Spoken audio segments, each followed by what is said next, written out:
Welcome to Over Here, Americans at Home in World War I, Part 2, an interactive U.S. history tutorial for high school students. Good work. World War I tapped into some dark currents in American culture, changing the nation's character during and after the war. Woodrow Wilson had known this would happen. Even as he publicly called for a war without hate, he acknowledged that it is a fearful thing to lead this great peaceful people into war. Privately, to a friend, the president went even further.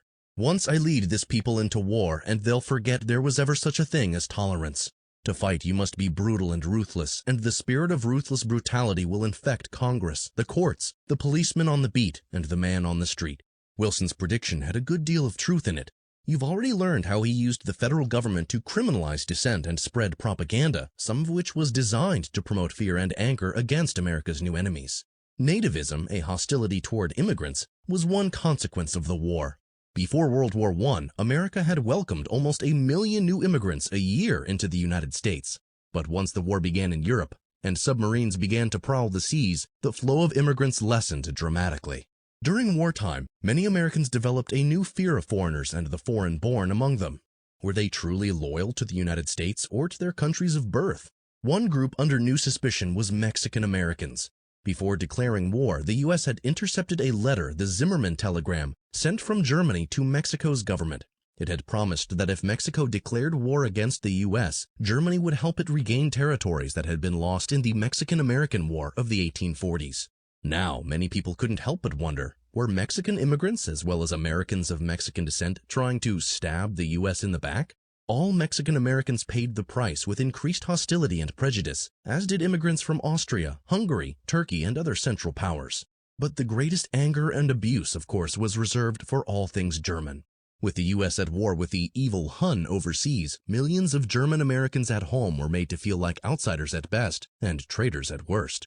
Some of the anti-German hysteria seems more than a little comical 100 years later. Orchestras refused to play the music of German composers, including Beethoven. German measles, an infection today known as rubella, was actually renamed Liberty measles. Streets with German names like Berlin Avenue were renamed Pershing Avenue in honor of the AEF's commander. Sauerkraut, a German dish, was renamed Liberty Cabbage. High schools and colleges virtually stopped offering German language classes. Before the war, it had been the most widely taught foreign language. Other actions were much more serious. German books were burned. German Americans were sometimes attacked and had their homes and businesses vandalized.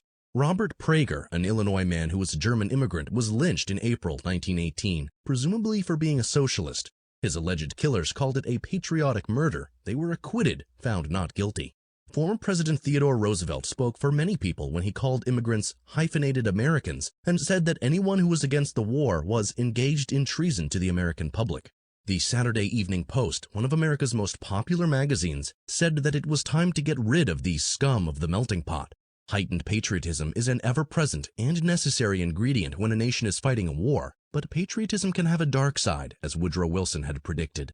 Luckily, mob violence against Germans and minorities did not become extremely widespread during the war years, despite Americans' anxieties.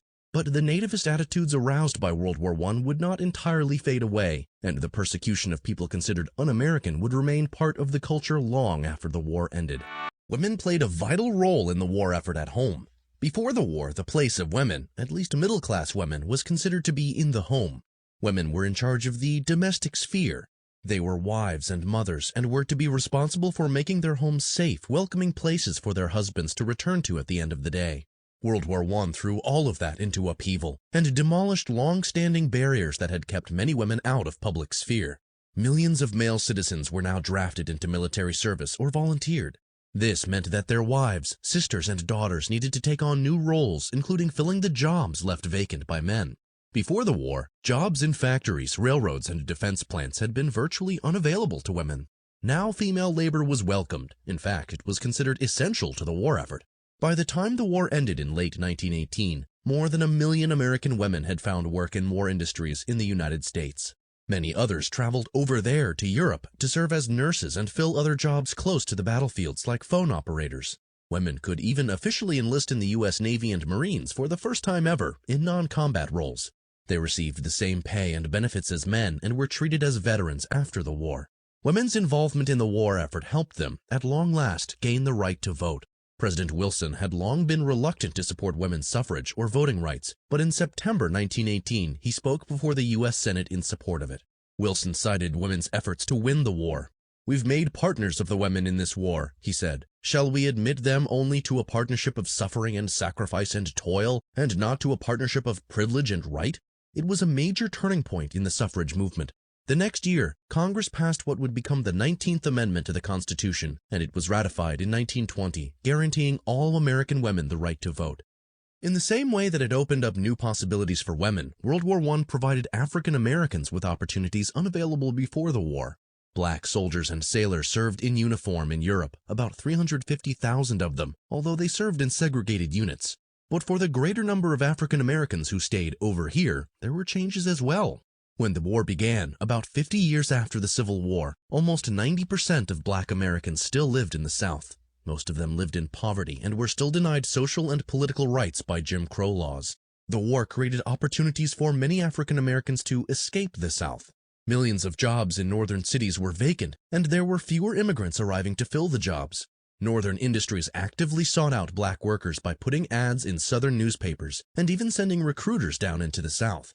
About 500,000 people, in many cases including entire families, decided to try their luck in the big cities of the Midwest and Northeast: Cleveland, Chicago, Detroit, St. Louis, Philadelphia, and many others.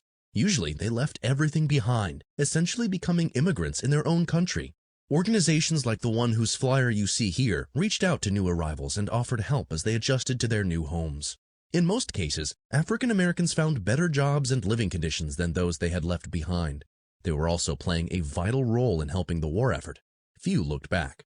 But almost everywhere they found that racism existed in the North as well. Many whites resented the large numbers of new arrivals. They were usually forced to live in segregated areas, cities within cities, like Harlem in New York or Chicago's South Side. Ethnic tension sometimes resulted in violence and lynchings, even riots. This movement of African Americans northward is known as the Great Migration. Although World War I was the trigger, the Great Migration lasted far beyond the war years. By 1930, about 1.6 million Black Americans had left the South for the North, permanently transforming the demographics of the nation. The involvement of the United States in World War I lasted just a little more than a year and a half. During that time, life in the United States changed dramatically, and even after it was over, the war cast a long shadow. Some of the wartime changes you've learned about were short-lived. For example, the prosperity enjoyed by farmers, laborers, and unions dropped off steeply when the war ended. Without government efforts to inflate prices and wages, they crashed, causing a dip in the economy. Farmers in particular were hit hard by the post-war economy. Few women remained in the workplace once their husbands, brothers, and sons returned from Europe. Most were expected to return to their pre-war domestic roles. The federal government stopped selling Liberty bonds and promoting propaganda. With no war to protest, dissenters and others had less to complain about and saw their freedom of speech largely restored. Agencies like the War Industries Board and the Committee on Public Information were disbanded. Other changes lasted longer or were even permanent. As you've learned, the northward movement of African Americans known as the Great Migration accelerated and continued for many decades. Hostility against German Americans faded, but nativism was here to stay. American society remained anti-immigrant for the next several decades, and the 1920s would even see a rise in white power movements like the revived Ku Klux Klan. The Sedition Act was allowed to expire, but the Espionage Act of 1917 remains on the books and is still used to prosecute disloyal Americans to this day. During the presidency of Barack Obama, the act was used to indict several Americans who leaked classified documents, including Chelsea Manning and Edward Snowden. Many women found themselves out of a job, but the increased political rights they had earned, especially the right to vote, would endure. And the expanded wartime powers the government had enjoyed would return, more powerful than ever, during World War II and the decades beyond.